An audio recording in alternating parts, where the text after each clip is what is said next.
அஸ்ஸலாமு அலைக்கும். Hi friends, இன்றைக்கி வந்து காரப்பொடி மீன் வச்சு எப்படி தேங்காய் பால் குழம்பு செய்கிறதுன்னு பார்க்கலாம். இப்போ வந்து ஒரு பெரிய சைஸ் தேங்காய் எடுத்துருக்க, அதை நல்லா அரைச்சிக்கோங்க தேங்காய் பாலுக்காக. இப்போ ஒரு மிக்ஸி ஜாரில் 2 ஸ்பூன் மிளகு, 2 வெங்காயம் சேர்த்துக்கலாம். 20 பல் போல் பூண்டு சேர்த்துக்கோங்க. நல்லா நைஸாக அரைச்சிக்கலாம். இப்போ வந்து எடுத்து வச்ச தேங்காய் பாலில் 1 ஸ்பூன் மஞ்சத்தூள், 2 ஸ்பூன் மல்லித்தூள் ஆட் பண்ணிக்கோங்க.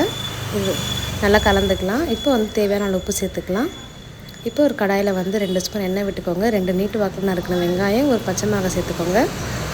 இப்போ வந்து வாசனைக்காக ரம்பையில் சேர்த்துக்கோங்க. நல்லா வதங்கட்டும். இப்போ வந்து ஒரு சின்ன சைஸில் தக்காளி எடுத்துருக்கேன், அதையும் இப்போ சேர்த்துக்கலாம். நல்லா வதங்கட்டும். இப்போ வதங்கின பிறகு இப்போ வந்து 1 ஸ்பூன் மிளகாத்தூள் ஆட் பண்ணிக்கோங்க. இதுதான் நல்லா கலர் கொடுக்கும் நமக்கு. நல்லா எண்ணெயிலே வதக்கிக்கோங்க. இப்போ எடுத்து வச்சு தேங்காய் பால் இந்த சேர்த்துக்கலாம். இப்போ இதை மூடி போட்டு மூடி வச்சுருங்க. நல்லா ஒரு 10 மினிட்ஸ்க்கு நல்லா கொதிக்கட்டும். ஃபுல்லாக மூடி போட்டு மூடக்கூடாது, முக்கால்வாசி மூடினா போதும். இப்போ வந்து கொத்தமல்லி எண்ணெய் சேர்த்துக்கலாம். இப்போ கடைசியாக வந்து நம்ம எடுத்து வச்ச மீனை வந்து இதில் சேர்த்துக்கலாம். மீன் சேர்த்த பிறகு ஒரு 5 மினிட்ஸ் கொதிக்க வச்சா போதும்.